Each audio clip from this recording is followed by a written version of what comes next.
আহা প্রবাসী, কে বুঝবে তোমার যন্ত্রণা?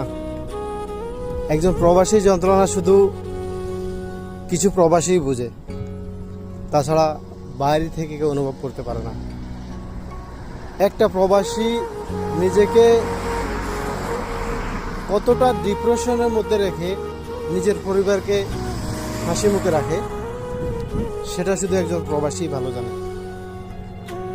একজন প্রবাসী নিজেকে দিন রাত মৃত অবস্থায় রাখে, শুধু প্রবাসীর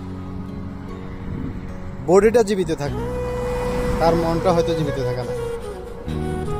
ঈদ, চাঁদ, রোজা, কোনো খুশির দিন এবং কি কোনো অনুষ্ঠানেও মন চাইলেও ছুটে চলে যেতে পারে না।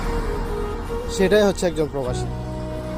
তারপরেও দিন শেষে যদি নিজের পরিবার থেকে একটু সাপোর্ট, একটু ভালোবাসা না পায়, তাহলে সেই প্রবাসী তার দুঃখের কথা বলবে কাকে?